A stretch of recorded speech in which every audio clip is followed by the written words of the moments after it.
What's up, y'all? What's good? Welcome to the What Up Doe Show. It's your boy Dame D, and I am back with another one. Well, I tell you what, our people are definitely trying to get down to the bottom of this Nolan Wells case. We're coming up with new information every day. Just trying to get down to the bottom of this case. We're digging information it up, getting it from sources, but nonetheless, we're putting it out. I have audio and video of some information that was put out about the medical examiner, down there in Mississippi, who's going to be handling this Nolan Well case, and I want to give a shout out to Willie D. I'm going to be showing a video and it's fair use. So I have audio and video set up. Give me 1 second. I'm getting ready to play it, and then I'll do my commentary after the video. But here we go. And fair use on this video. This video is used for entertainment purposes and educational purposes only. Here we go. What's up, family? Any idea who this is? That's Tracy Turner. Tracy has a very important job in the state of Mississippi.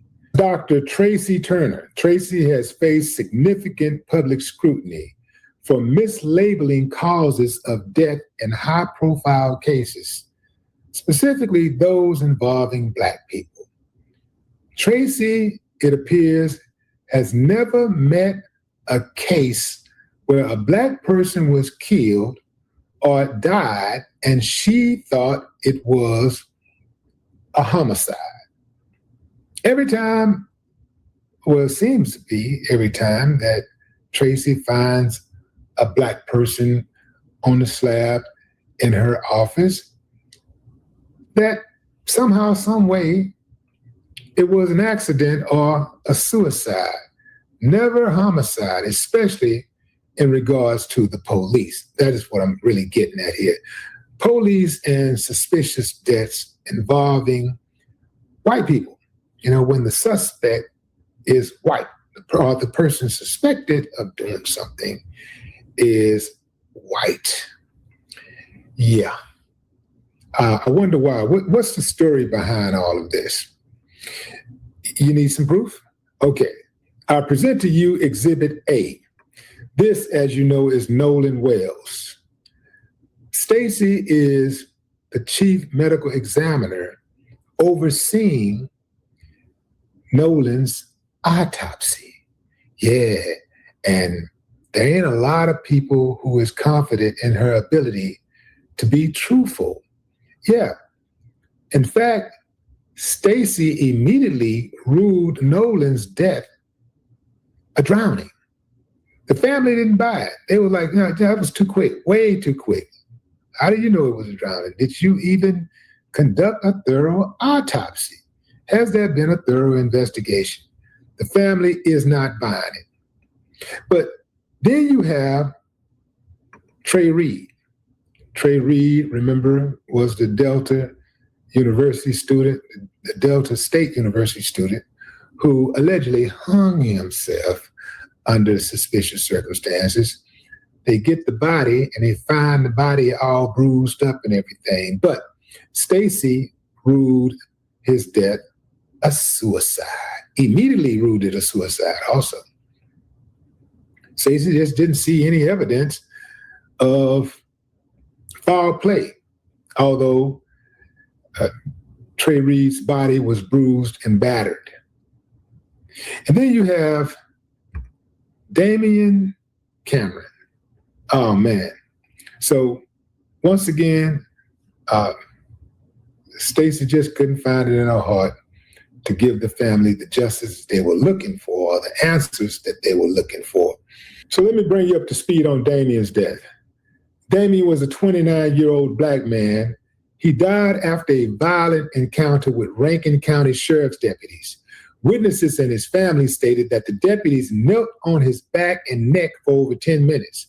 An autopsy showed signs of internal neck bleeding, a swollen face, and severe trauma. This happened in 2021. So, what's the problem?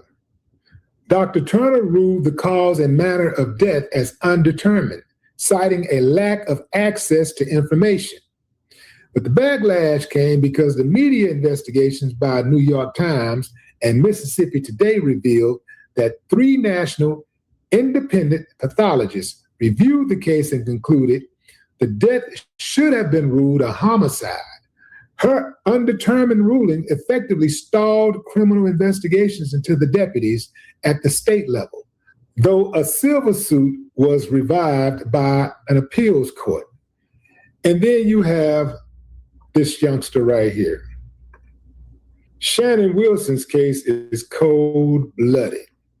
This is the 13-year-old who, according to claims from the family, Dr. Turner's office embalmed their loved one without permission, destroying any evidence that could have proven their case. Okay, I'm gonna go ahead and pause and stop.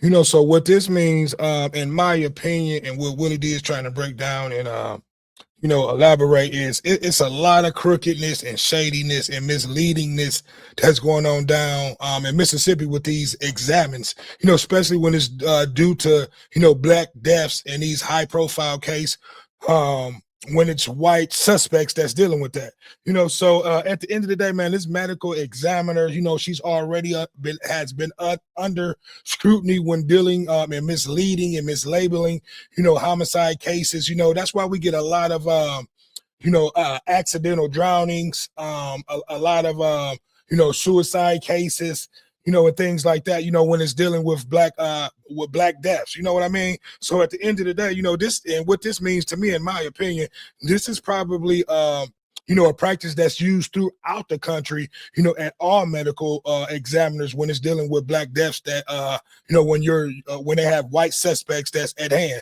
you know what I mean? So at the end of the day, I need for you guys to like, comment, subscribe, and share. Give me your thoughts. Give me your opinion on this, you know, and my thoughts, like I said, you know, I think this is why we see a lot of, you know, accidental drownings, so-called suicides, because once they rule these cases suicides, there's no more you know, they're not doing any more, you know, investigating on these cases at all, you know. So once they rule these cases basically you know, suicides, there's no more investigations, you know, my bad, you know. But at the end of the day, man, you know, this is why we're seeing, you know, a lot of our cases being ruled this way, you know, and there's no investigations, there's no, you know, due diligence on these cases. Because on the other hand, if it was on the other shoe, on the other foot, if these cases were white folks that were, you know, that were drowned or hung and things like that, you know, they would investigate these cases thoroughly.